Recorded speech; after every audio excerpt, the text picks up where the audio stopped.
I'd like to talk to you about your financial future, and I hope those figures become applicable to all of you as we go along. And I'd like to start by posing a problem for you.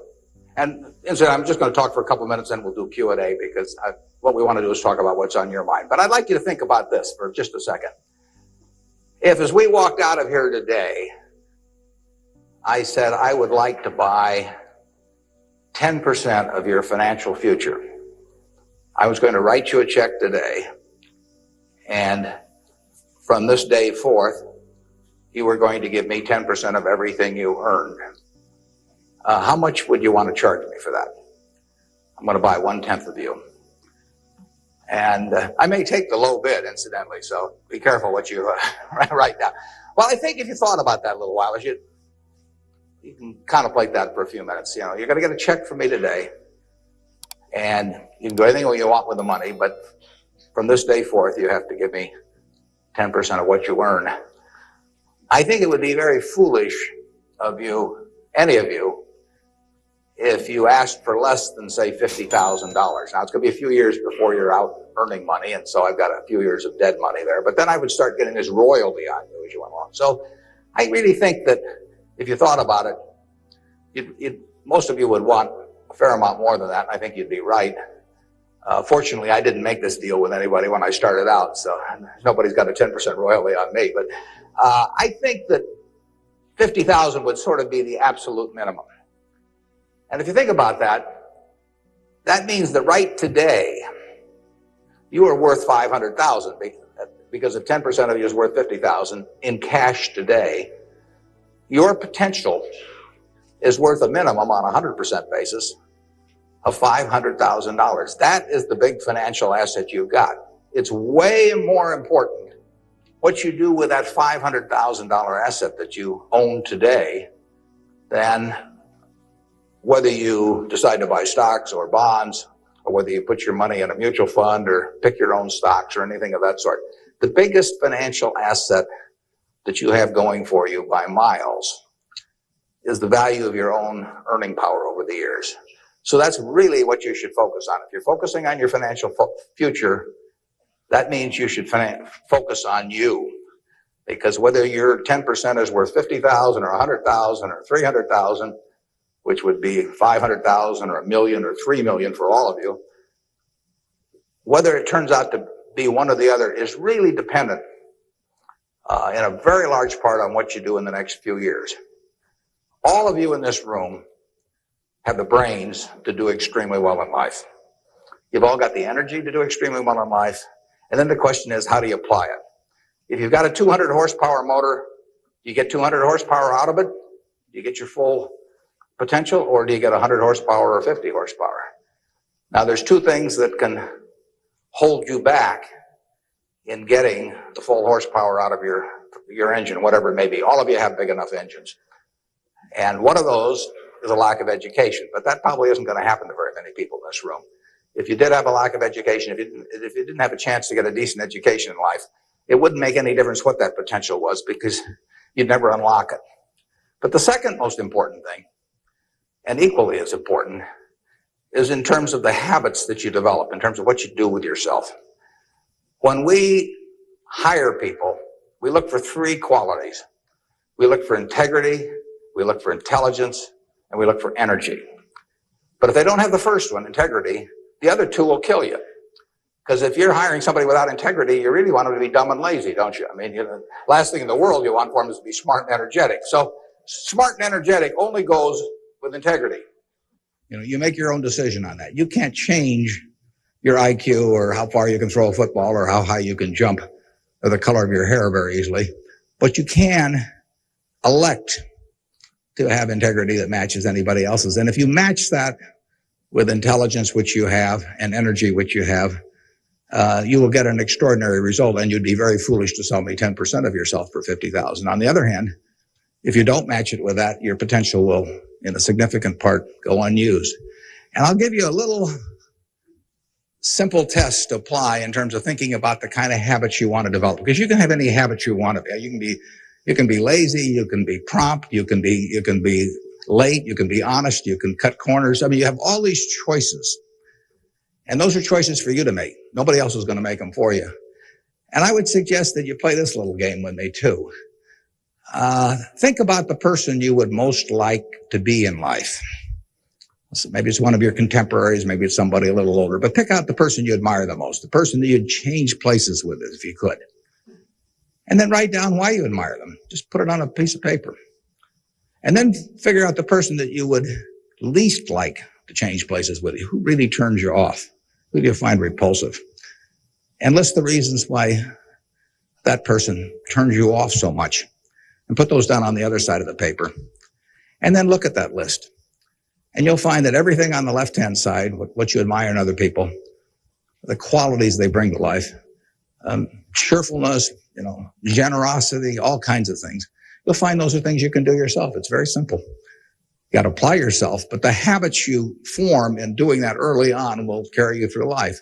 And on the other hand, you'll find that the things that make people repulsive, selfishness, obnoxiousness, all these things, egotism, are things that no one has to have. If you find those in yourself, you can get rid of them as long as you get rid of them early. So all I suggest is that you write down a list of what you admire, what you find contemptible, and decide that the ones on the admired side are ones you're going to acquire for yourself. And if you do that when you're young, it'll carry you through the rest of your life. This doesn't work if you do it when you're 50 or 60. By then, the habits are too well formed. But if you do it early, behavior becomes a habit. So if you do that, 2 or 3 years from now, if you go through the same exercise, you'll find out that the person you admire the most is yourself.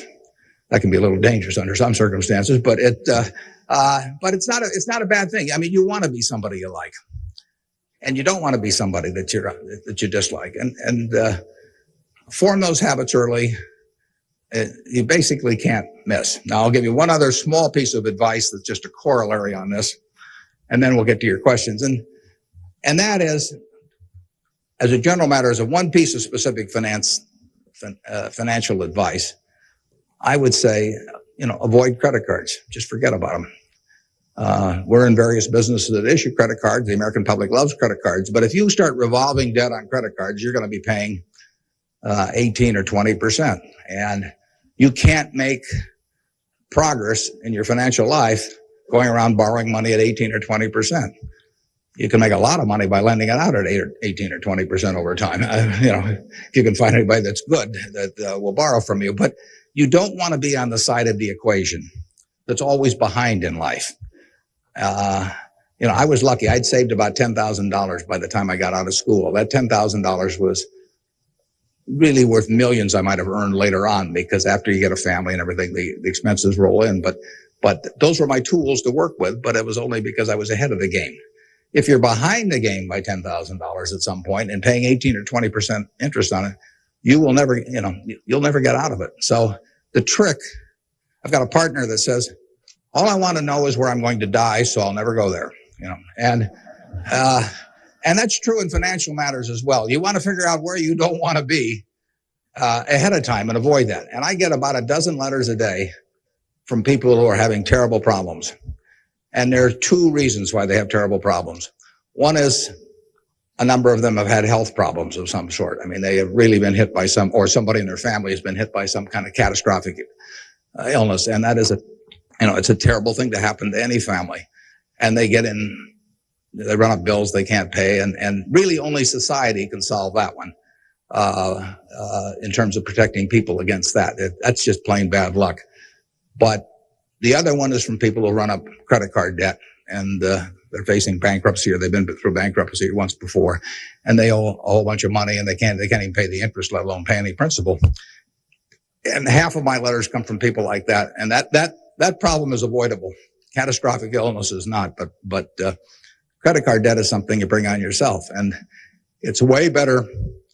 It's way easier to stay out of trouble than to get out of trouble financially, and I will guarantee if you run up big credit card debts, you will be in trouble probably the rest of your life in terms of your financial situation. On the other hand, if you get ahead of the game, even it's on a very modest scale, so that money is coming in from investing, and people owe you money or equities owe you ownership, you'll be way ahead of the game compared to paying it, paying your creditors every month.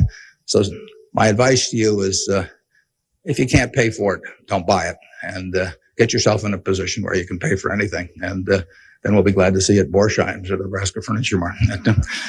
Now let's have some questions.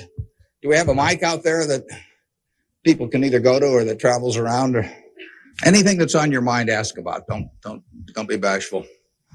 How would you advise people who aren't necessarily going into a career field in which you would make a large base salary, such as like medicine or something like that, maybe performing arts or music? How would you advise us to keep up financially with the rest of the world?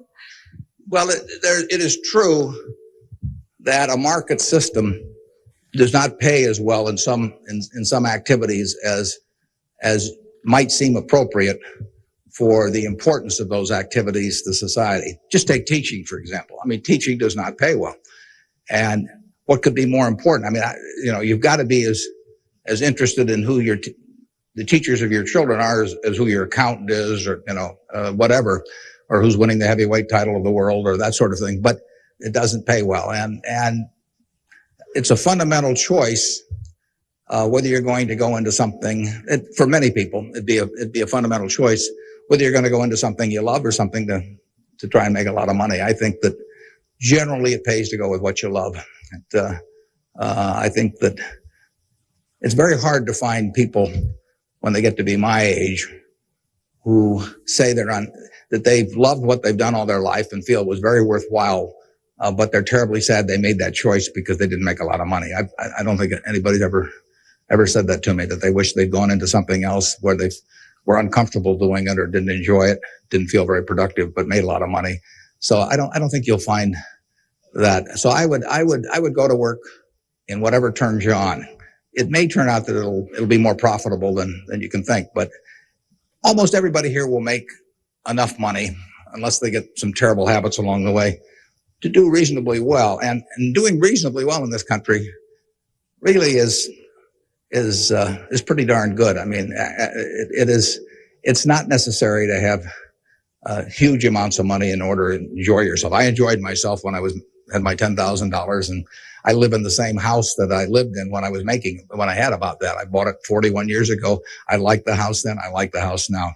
I mean, if you think about it, if you have a reasonable job, you'll be eating at McDonald's and I'll be eating at McDonald's. So we're to push on food. I mean, in fact, I hope it's Dairy Queen actually. And and if you come to Dairy Queen, you'll see me, and you can order anything on the menu I can order, and we both can afford it. You'll wear the same clothes I wear. I'll pay more for my suits, but as soon as I put them on, they look cheap on me. So we'll look about the same. And, we'll both live in the same kind of houses. I live in that house from 41 years ago, and it's warm in winter and it's cool in summer and it's comfortable. And you'll live in a house that's similar. And what difference does it make if you have 50 more rooms or, guest houses or all that? It'll probably just bring you problems. I mean, you have to worry about the greenskeeper or something when you get through. So I have been in the houses of people, where the houses are worth, probably 200 times what my house is worth. And I would not be any happier in those houses at all. In fact, I'd be less happy. I just have one more thing to worry about. And, the dozens of people around the place and people quitting and people stealing from you and all kinds of things. To hell with it. We'll drive the same kind of car. In fact, you'll probably drive a better car. I drive a car that's about 8 years old. I don't know what it's worth now, but it gets me around fine. I mean, I'm perfectly happy. We'll watch the same television, We'll work on the same computer pretty much. The only difference will be how we travel long distances. I will fly in a plane that's more comfortable than flying Southwest Airlines or something, which I've got nothing against. But that's the one real big difference. And other than that, I do what I like every day. I hope you'll do what you like every day to do. And I work with nice people. I hope you work with nice people. And there's 24 hours in the day, and those are where the hours go. So great wealth is the tiniest bit different in a real sense than having just a decent a decent income. And to trade a decent income and something you love doing and something where you feel worthwhile doing it for huge wealth where you trade off a lot of your principles would be a terrible mistake. Would you now acknowledge your success more on yourself or from the help and teachings of others? Well, I was very lucky in life. If you tell me who your heroes are, I will make a pretty good prediction about what you're going to do. And I had the right heroes. I was very lucky in life, and my heroes never let me down. And started with my dad, and then I had others in business, and so I have had great teachers. Some formal teachers, some that were just informal teachers by instinct or example. And if I hadn't had those, my life, I'm sure, would have been very different. If I'd been born anyplace else. When I was born in 1930, and at the time, 1 out of 50 births in the world were in the United States. So I came in against 50 to 1 odds against being born in the United States. I would have been a disaster, if I'd been born in Afghanistan or Peru or someplace. I mean, I was extraordinary. I won the lottery the day I was born, by being born in this country. So have you. The odds were probably 40 to 1 against you being born in this country. And it were 5 times more likely to have been born in China, or 6 times, or 4 or 5 times more likely to have been born in India or some other place where it would not have been as easy to exploit the full potential of your talent. So we've all won the lottery in that respect. And that's just plain luck. And I was lucky to be born at this time. Capital allocation is something that pays off extremely well in this society now, but it doesn't pay off in other societies, and it didn't pay off, many years ago. My friend Bill Gates says that if I had been born a few thousand years ago, I'd have been some animal's lunch. I can't run very fast, and I can't climb trees, and I just happen. Those are talents.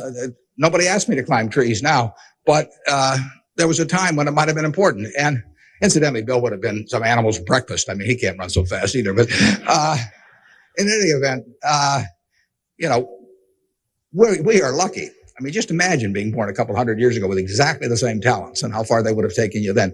The average person today lives so much better than the richest person lived 100 or 150 years ago. So I'm lucky in that respect. I'm lucky to be born of terrific parents. I was lucky to be raised in Omaha in a great public school system. I got a start here in the first 8 grades that gave me a foundation that later, when I went off the track a few times, carried me through, because I had a terrific grade school education right here in Omaha at Rose Hill. And one of the reasons I had it, incidentally, is kind of unfortunate, but I had that great education in part because women were being enormously discriminated against. And so a woman at that time could be a teacher, she could be a secretary, she could be a nurse, and that was about it. So you had half the talent pool in the United States limited to just a few jobs. So you had an abundance of talent in those activities like nursing or teaching, because that talent with males was spread across every form of work activity there was, but with women it was concentrated in a few areas, and that benefited me. It's kind of sad because it didn't benefit those teachers,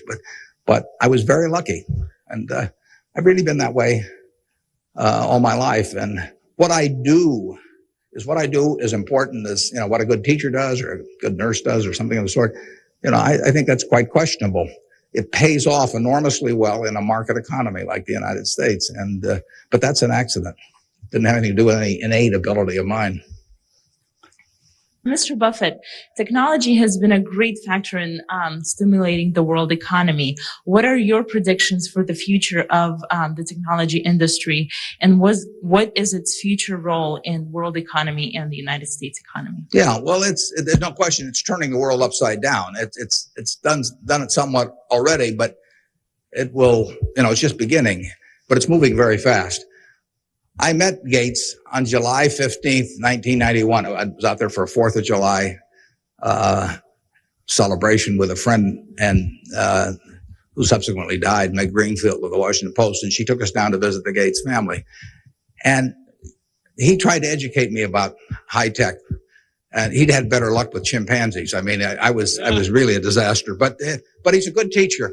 But one thing he told me was that at the time, he said, you know, you've got this model in your head of the world, and your model has time and distance as very limiting factors. And he said, they aren't limiting factors anymore. He said, you know, the cost of talking to somebody around the world or getting your message in front of somebody or publishing, he said, it's going to be zero, or so close to zero it doesn't make any difference. And, you know, that was revolutionary.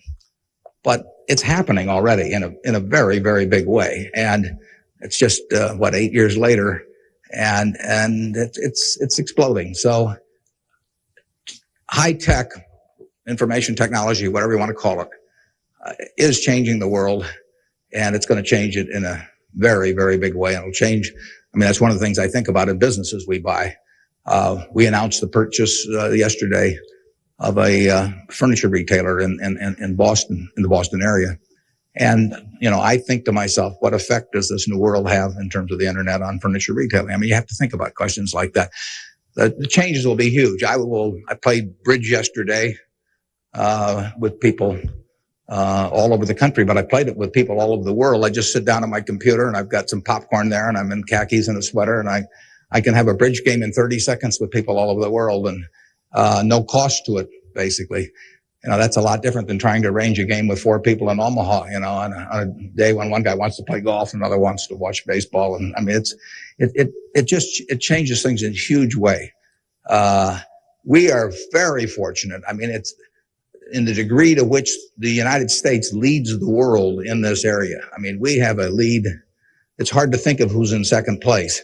And 15 or so years ago, this country had an inferiority complex. It'd be hard for you to remember because you weren't old enough to be around then. But in the early 80s, we were wondering whether the Germans and the Japanese were going to own everything, and that they were going to make all the steel and they were going to make all the cars and everything else, and the television sets, and we were going to flip hamburgers. That was the standard line. And just imagine in a short period like 15 years how that's changed around. In an important way, that's changed because of this information a revolution, where we, like I said, I don't know who you would name as being in second place in the world, but here's the most important industry in the world, and the United States has this incredible position, and we're moving all the time with that position. So I think that argues for a terrific future for the world over time, and I think it argues even more for a terrific future for this country. What are the best ways for youth to get started now in securing their financial future? For what to secure their financial future? For youth. Youth? Oh, well, it's not very complicated. It goes back to getting full use out of your own talents first. I mean, the difference between whether you're going to be earning X or 2X or 3X a year 20 years from now is going to be a function of how well, not how much talent you have, but how well you use the talent you already have. And so that is your best financial future is your own ability and your a capacity to use those abilities to their potential. And that can't be taken away from you. They can't even tax it. I mean, most things, if you own a piece of real estate, if they double the taxes, they double the taxes, and that changes your ownership in the property, because now, in effect, the taxing authorities own more of it because they've got a greater command on the revenue stream. The same thing about almost any asset you have, but they don't tax what's in your head, and they don't tax your ability to start performing when you get to work in the morning and finish in the evening to your potential. One of the things that amazes me is how people who really do perform well just sort of jump out at you once you're running a business. When I got out of school, I thought, everybody would behave that way, but they don't. Most people sort of go through life in a sleepwalk, and if you don't, you will stand out. So the biggest thing for your financial future is yourself. Now, beyond that, it is always being ahead of the game rather than getting behind the game. It's saving a little, no matter how you do it. I mean, I delivered papers, I worked at Penny's, I sold golf balls, I had a pinball machine around. I did a lot of things that enabled me to accumulate about $10,000 by the time I got out of school. 10,000 doesn't go as far now as it did then, but having anything so that you're ahead of the game and not getting behind the game is enormously important. I mean, just, if you're going to run a 100-yard dash against a bunch of people in life, if you can figure it out so that when the gun goes off, you're 10 or 15 yards ahead instead of 10 or 15 yards behind, it's going to make an enormous difference in how that race comes out. So, having some net resources doesn't make much difference whether they're in stocks or bonds, in my view, but, and not having debt when that gun goes off when you get out of school, is a huge plus over being behind the game. And, it may come from delivering a paper out in the morning. It may come from part-time work someplace, but put aside a few dollars for yourself, so that when the time comes and you enter the workforce, you're ahead of the game and not behind. And then once you get there, don't get behind by buying a whole lot of things that you figure you're going to pay for someday while you're paying 20% interest in between. I was wondering, with the increasing costs of education today, what can students do to deal with their debts once they're out of college? Well, that's a tough one. I mean, I guess I'd pay it off as fast as I could, and I would incur as little debt as possible before that time came. And I would say this, in my experience in business, there is very little difference, if any, between a very high-priced business education and what's available for a lot less money. So I went to the University of Nebraska at Lincoln my last year in college. I went to Wharton for a couple of years before that. I learned just as much at the University of Nebraska as I did at Wharton. And there's nothing against Wharton. I mean, it's just we had a very good school here. I had some terrific professors at Lincoln. And so I would not assume that if I was paying a few $1,000s for an education here in the state, for example, versus paying huge amounts elsewhere, that it was going to make a lot of difference. A lot of the education, you need to be prodded in the right direction, but an awful lot of it is self-taught.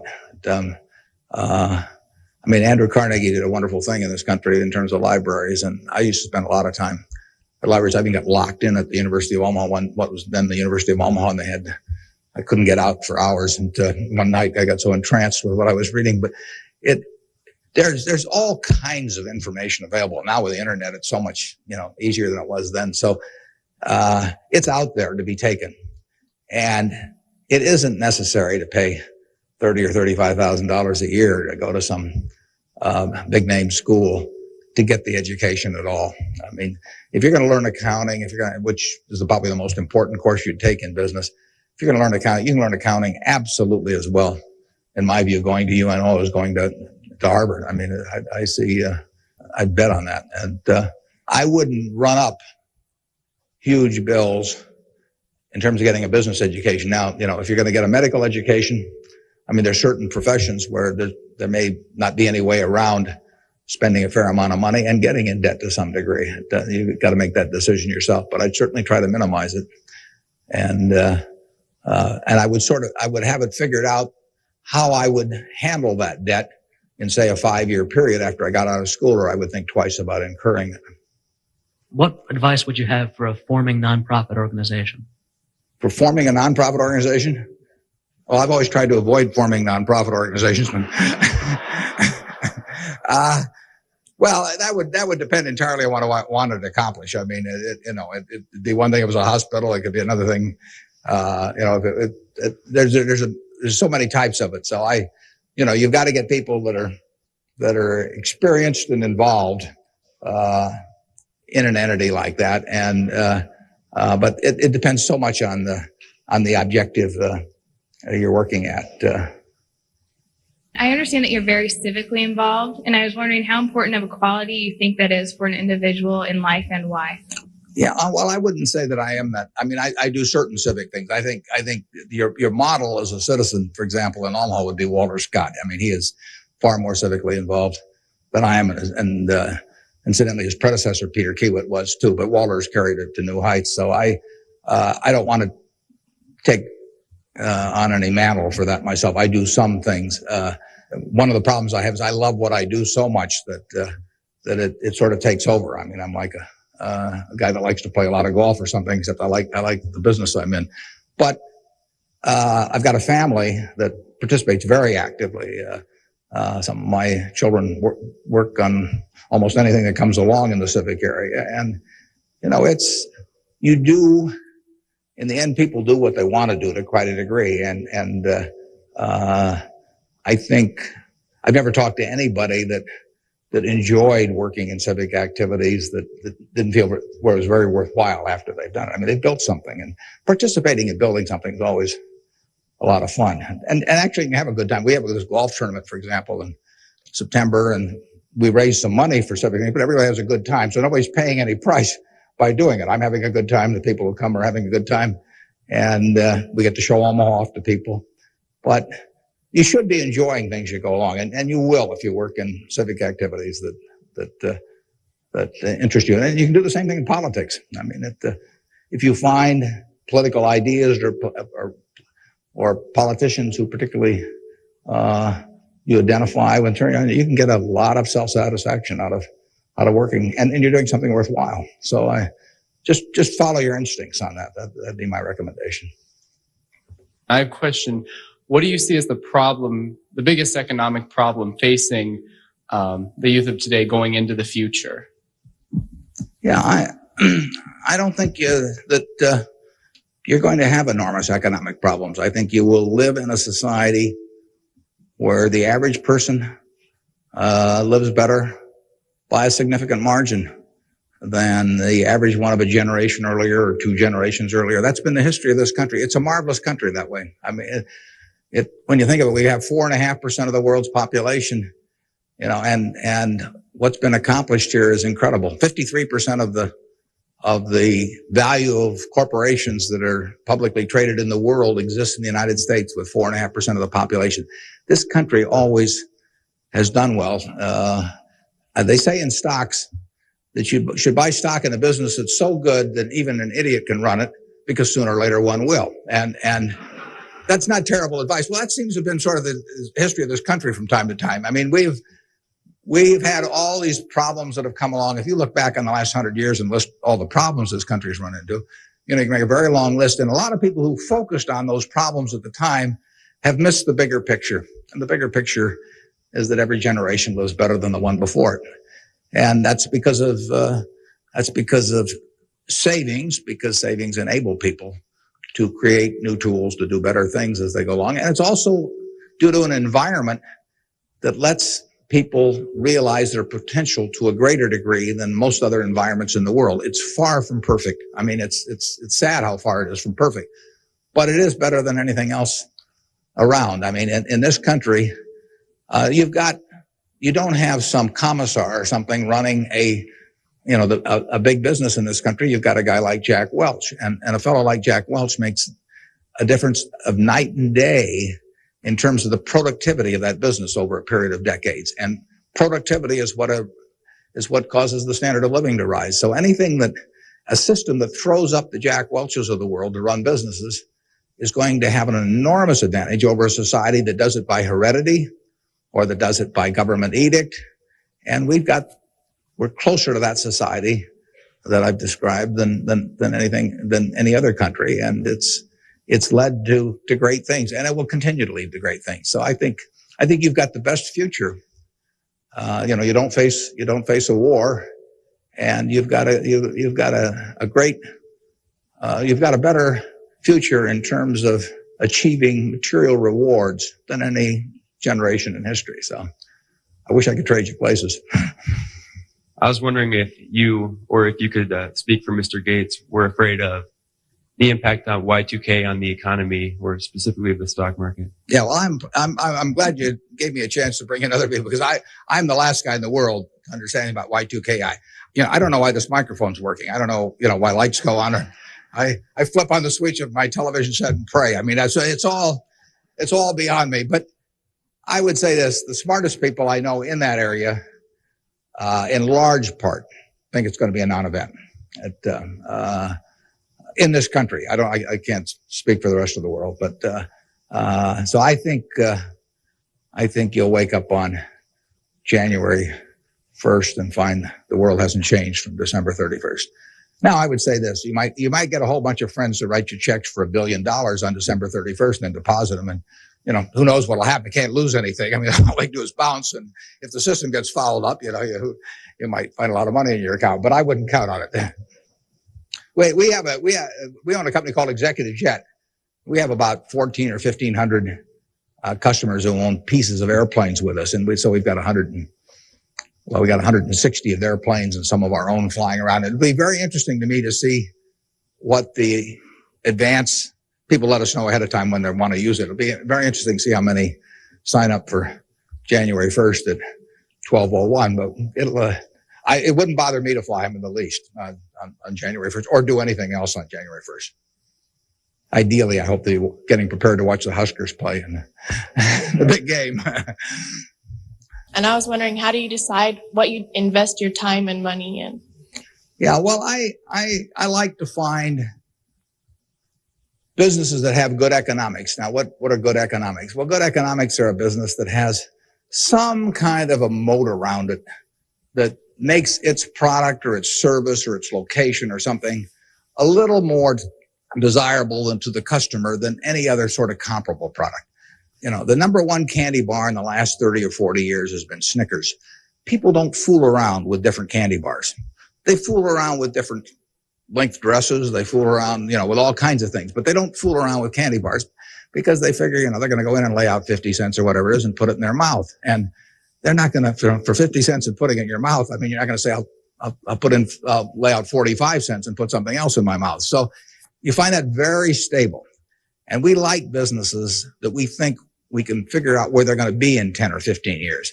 I don't know where the information technology businesses are going to be in 10 or 15 years. I know where Snickers bars are going to be in 10 or 15 years. They're going to be selling just about the way they do now. I know where Wrigley's gum is going to be in 10 or 15 years. There's not going to be a lot of innovation in chewing gum.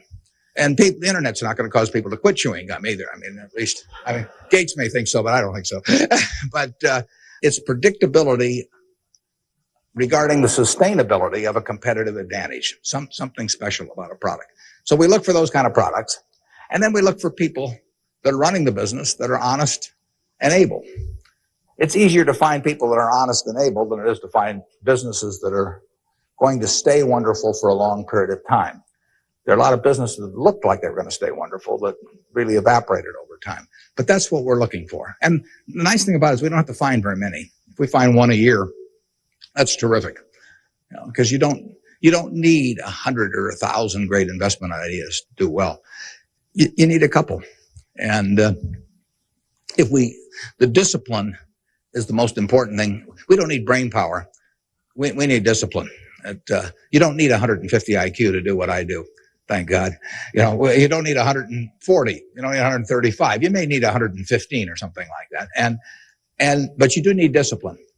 You have to wait until you see the fat pitch to swing at, because investing is a no called strike game. If I were a baseball player and I only like pitches 2 inches above my navel, some guy could learn that and he could pitch me, 3 or 4 inches below that, and I get called out on strikes because I never find a pitch I like. You can get called out on strikes in baseball. You have to swing at pitches that you don't even necessarily like, particularly after the count gets to 2 strikes. In business, you don't have to swing at anything. You can sit there and the paper says General Motors at 68, or it says General Electric at 115, or it says General Dynamics at 63. And if you don't like those prices, you don't have to swing. You can wait there day after day after day after day, and there are no called strikes.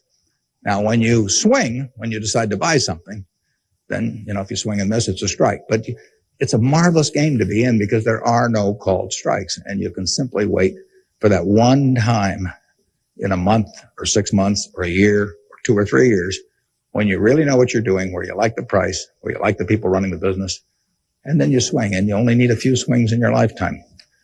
So that's the way we try to pick businesses. We try to stay with things we understand. There can be all kinds of wonderful investment opportunities out there that I don't understand. I don't know what cocoa beans are going to do next year. You know, maybe you know, but I don't know.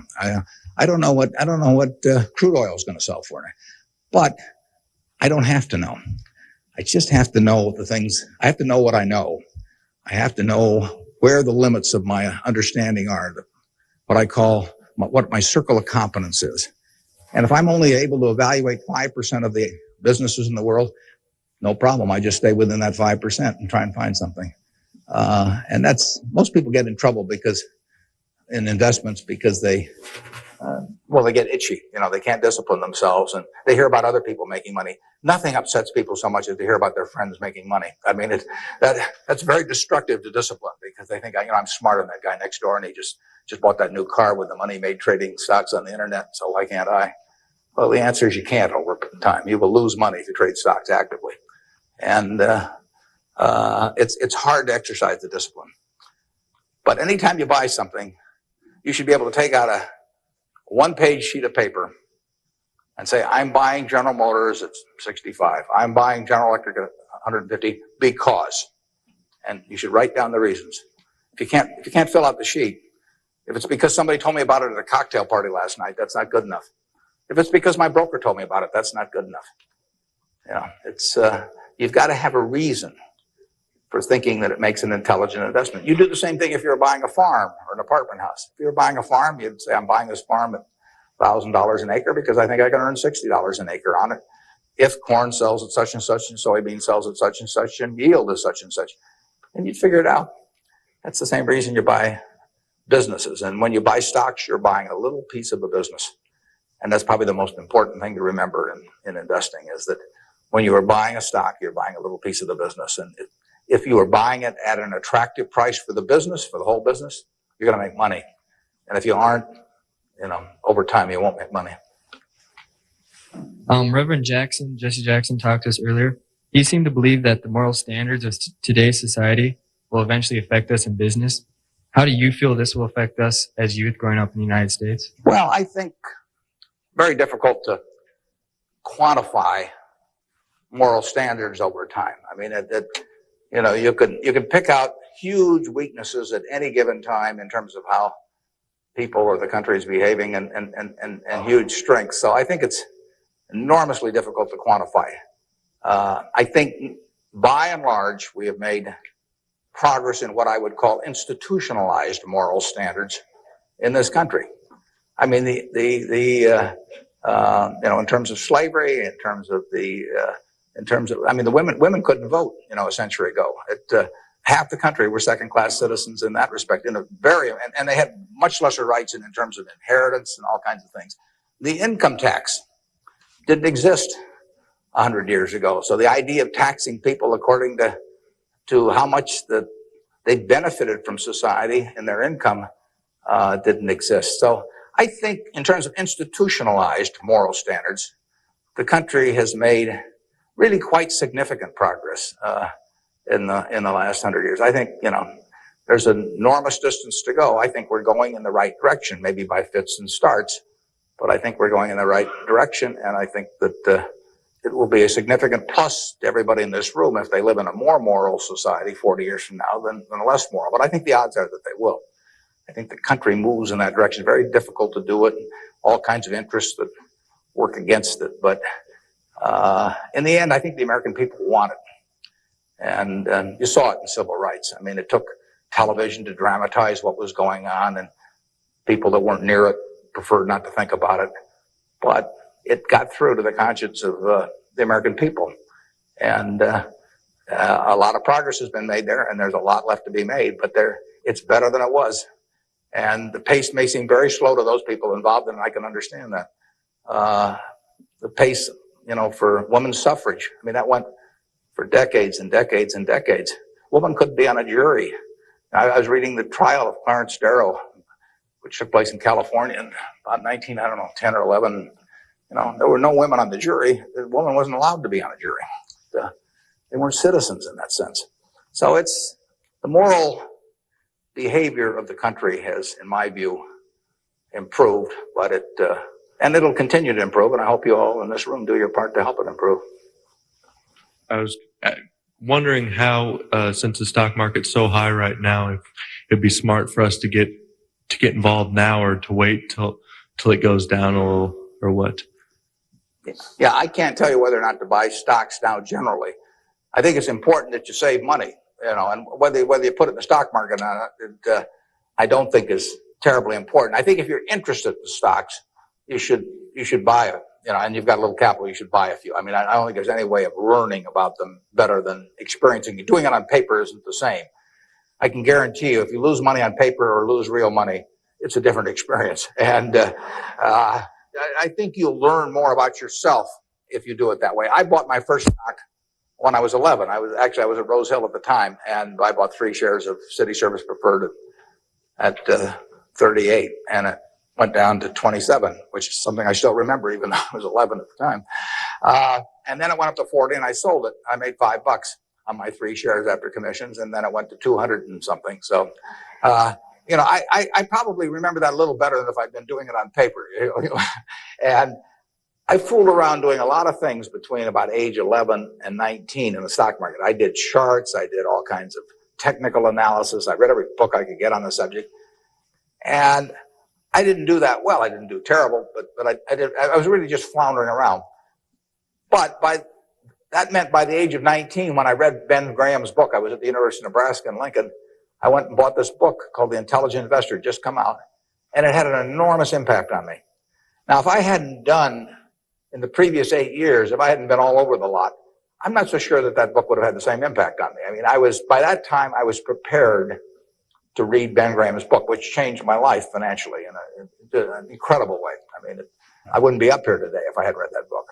But yeah, part of life is getting prepared so that when something does happen that's significant, you can grasp the significance of it and know what to do with it. And I would say that first 8 years of fooling around, even though it produced nothing financially to speak of, produced a lot in terms of getting my mind prepared for when I really did read something that made sense. So I was ready to accept it. And I actually went back and went to Columbia to study under Graham, and because of reading that book, and all kinds of things flowed out of it. So I would encourage you, if you're interested in the field, to do a few things. I'd still try and make it as intelligent as possible. I would try to stick with businesses I thought I understood. I'd still get out that sheet of paper and I'd write, I'm doing this because, and just test my reasoning. And then I go back and read it a year later and see whether what you thought would be true turned out to be true. So I would always check myself. I believe in grading myself on everything. Doctors have postmortems, and they do it because they learn from postmortems. In business, people don't like to do postmortems, building plants or buying companies, and they never want 2 years later to run a check on how that decision turned out, because it can be unpleasant. But you learn from postmortems, and you don't want to learn. It's way better to learn from other people's mistakes than your own, but you got to learn from a few of your own too. And the time to do it is when you're young. My question is, to what extent do you feel that the government, with the current policies of welfare and Social Security, is it financially competent and fiscally prepared for the future? Well, I think that the country as a whole is quite well prepared for the future. That doesn't mean I would adopt every policy they have, but I think we have an enormously rich society, and it'll get richer. Everyone isn't going to participate in that. Some won't participate because of physical disabilities, others because of mental disabilities, others because of shortcomings in the education they received when they were growing up, all kinds of reasons. We have a prosperous enough society to be able to take care of those people, and we should take care of them. And how we do it so that they feel most useful in life, and how we do it so that we continue to encourage people to be more productive themselves and all that. I mean, those are not easy questions, but that shouldn't take our eye off the ball of feeling we should do something about it. I pose this problem sometimes to people. I say, let's assume that it's 24 hours before you're born. And all of you can take this test, 24 hours before you're born. And a genie comes to you. And the genie says, what was your name again out there? Whatever. We'll call you Joe. And the genie says, Joe, you look pretty promising to me. I think you've got kind of a sense of fair play, and and a good mind. And so I'm going to let you have an extraordinary opportunity. I'm going to let you design the world into which you're going to be born in 24 hours. It's yours. You pick out the political rules. You pick out the economic rules. You pick out the social rules. You design the world. And when you're born in 24 hours, you're going to be born into that world. And that's the world that's going to exist for your lifetime, for your children's lifetime, for your grandchildren's lifetime. And you, having heard of some of these genie jokes in the past, would say, what's the catch? The genie says, well, it's a very slight catch. I said, when you're born in 24 hours, you're going to emerge in this world you designed. But what you don't know is whether you're going to be born black or white, male or female, rich or poor, bright or retarded, able-bodied or infirm, in the United States or Afghanistan. All you know is that you're going to reach into this barrel, which now has 6 billion balls, as we know, representing one person, every person in the world. And you're going to participate in what I call the ovarian lottery. You're going to take one ball out of that barrel, and you're never going to get another ball. That's you. You're going to get one ball, and now you're going to emerge. Now, what kind of rules do you want to have for that society, not knowing which ball you're going to get? Now, that I put to you is the way I think people should think about social policy. And if you're lucky enough to be born in this country, you've won the lottery already. But we should have a system, in my view, that encourages the Jack Welches and the Bill Gateses and all of that to work far beyond the time when it has any economic significance to them. We want people commanding those resources who are extremely able at commanding them. That's how the standard of living moves forward.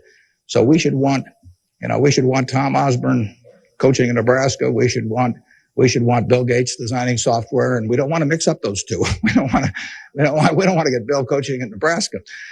So you want a system that gets people to their potential and puts them in the position where they can do the most good for society. But you also want a system for the people who get the wrong ball. I mean, somebody's going to get the ball, that says 80 IQ. Somebody's going to get the ball that says this disease or that disease early in life that cripples them. And we've got a rich enough society that we can take care of those people. And I think that, to get back to your question, I think that this society will move more and more in that direction. It has the capability of moving more and more in that direction as our resources and our output increases. And I think that it has the will to do that in a general way, although, like I say, there have always been lots of fits and starts. So there is no shortage in the United States of resources. There's no shortage of output. You have to have a system that encourages people to behave to the limit of their abilities and puts them in the right place. But then you have to make sure that everybody gets taken care of, too. And I wanted to know, how do you think the media affects the world economically today? Well, it's a small question. Well, what it obviously does, simply because it's moved so far technologically, is it's brought it together in a big way. I mean, I was over in China a few years ago, and I was right after the time of the women's conference in Beijing, and I was reading the Chinese coverage of that conference, and of course it had nothing to do with what was taking place, but the internet was coming in, and you can access the Washington Post or the New York Times or anything. I get the Washington Post at 9:30 here at night. In effect, I never could get it the next day through physical delivery, but by electronic delivery, I can read it.